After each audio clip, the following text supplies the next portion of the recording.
And the next question, God help us, what is my definition of poetry? I myself do not read poetry for anything but pleasure. I read only the poems I like. What does it matter what poetry is, after all? If you want a definition of poetry, say poetry is what makes me laugh or cry or yawn, what makes my toenails twinkle, what makes me want to do this or that or nothing, and let it go at that. All that matters about poetry is the enjoyment of it, however tragic it may be. All that matters is the eternal movement behind it, the vast undercurrent of human grief, folly, pretension, exaltation, or ignorance, however unlofty the intention of the poem. The joy and function of poetry is and was the celebration of man, which is also the celebration of God.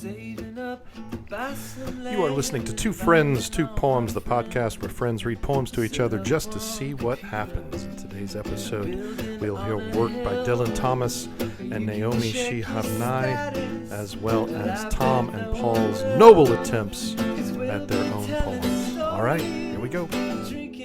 I thought of something this morning as I was watching some birds out in my tree, and how the way, as soon as you ever have a camera, you start looking at everything. It's like, oh, I'd like a picture of that. I'd like a picture of that.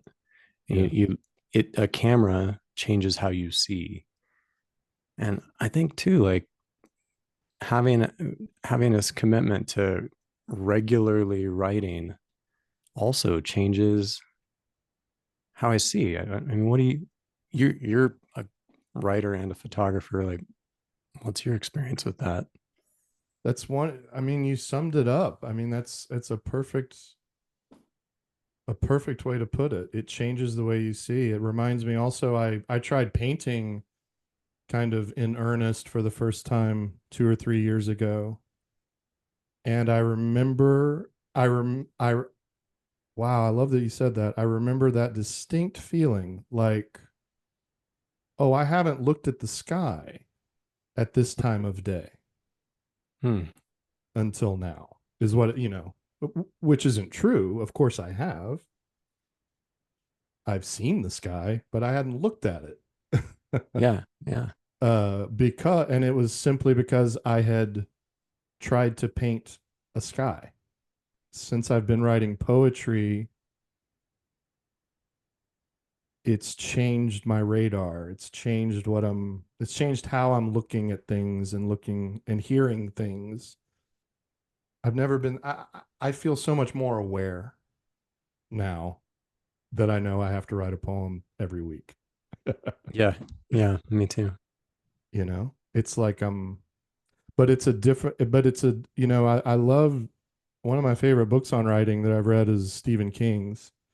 And the metaphor he uses, he says, like, these stories, the premise is these stories already exist and you're just unearthing them. And you don't unearth something with a jackhammer, you do it with a toothbrush. You do it with a little toothbrush and a comb. Oh. So it has slowed my brain down. Oh, I love that. So yeah, I brought Dylan Thomas. Who did you bring today? Well, I brought Naomi Shihab Nye. She's all over the place. I would encourage everyone, just search her on the internet. There's, in fact, this particular poem I saw, you can hear Emma Thompson reading it if you want to hear. Wow. An actor reading it. I would encourage people to listen to that too. And you can hear Naomi Shihab Nye read it as well. She's been doing a lot of online work lately and work with news organizations, just getting to read her poetry.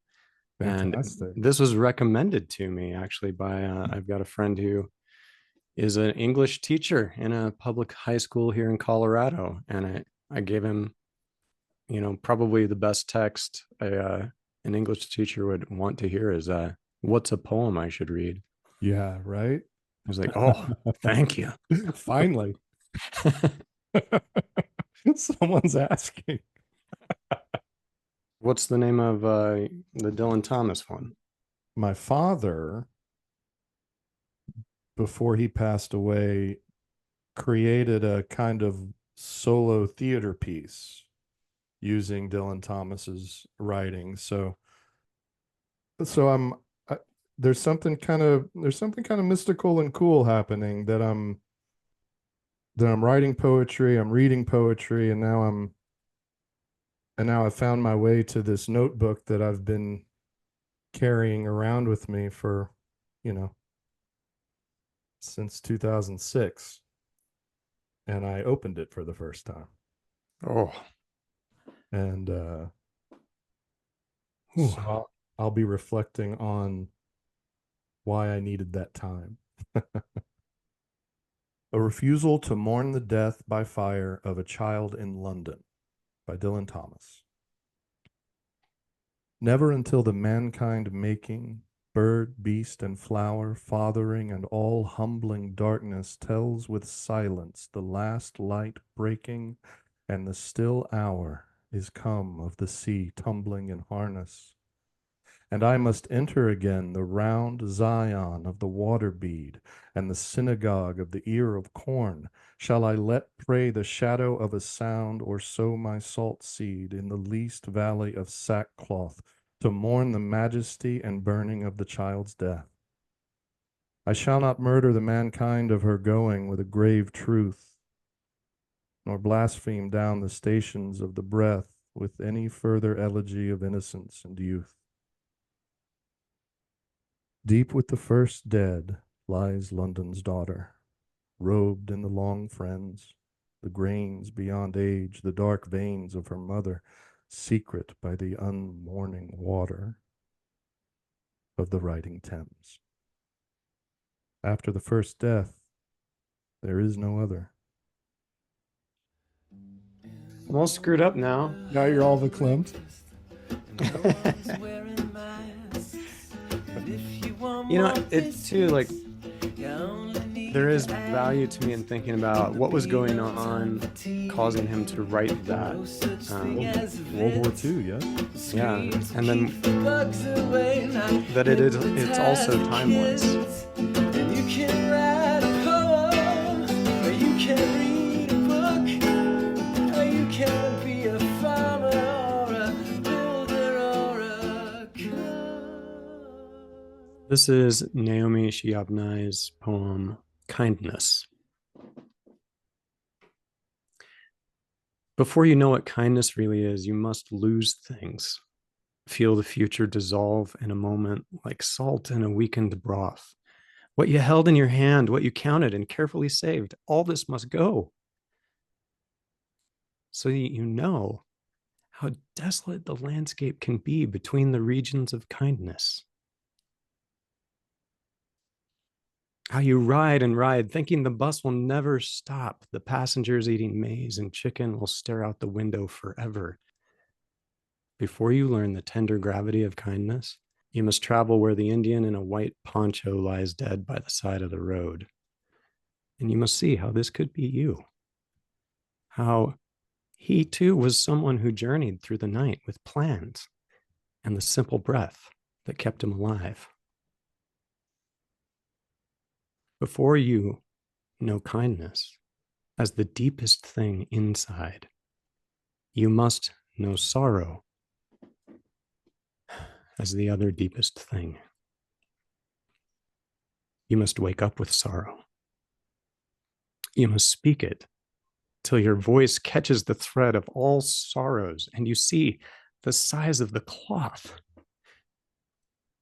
Then it is only kindness that makes sense anymore. Only kindness that ties your shoes and sends you out into the day to gaze at bread. Only kindness that raises its head from the crowd of the world to say, it's you.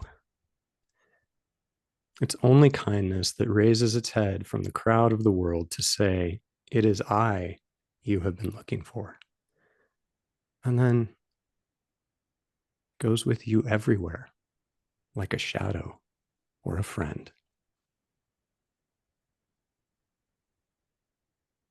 Ooh, Good Lord. the two together. Oh my God. Yeah, what a gosh. That we don't like even talk about what we're bringing to the table. And we had those two together. Wow. We're going to read our own work now. Here's our own work.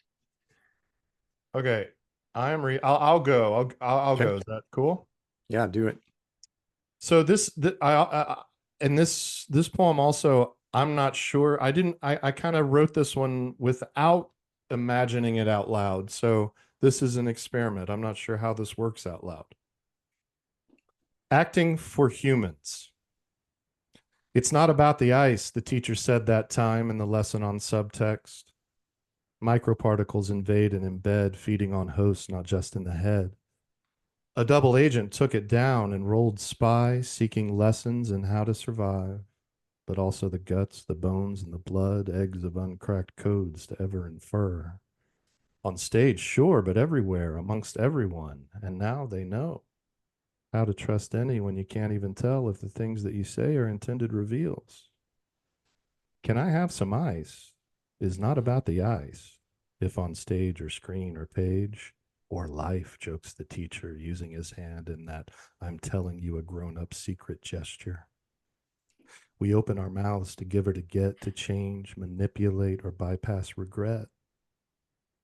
Life is a series of objectives and obstacles for the story to matter to the audience. The gods, jokes the teacher, the pupils laugh again. The objective must be encompassing enough to overcome every obstacle, human or otherwise. Words are just tactics employed by the speaker to further their story at the cost of all others. Jesus, that must be some good ice. The spy dutifully jokes, experimenting with subtext. So change how you listen and change how you love. Always be searching for subtext to prove. It's not about the ice, the teacher says again, but different. Love it. Love it. Jesus, that must be some good ice. Yeah. As a true story, an acting teacher burned that into my brain. It's not about the ice. And now I'm like, motherfucker, sometimes it's about the ice. It can be. Yeah. Why can't it be? Right. All right. Memory is gravity. Gravity is memory. It collects and compresses and creates a story that explains it, holds it tight, keeps it contained, condenses and presses every thought and feeling, pushes in every bit of dust and gas, compresses every burn zone into diamonds. The story can't hold everything so tight. The laws of repulsion and suspension of disbelief require energy. I can only grasp so hard. It's me v time.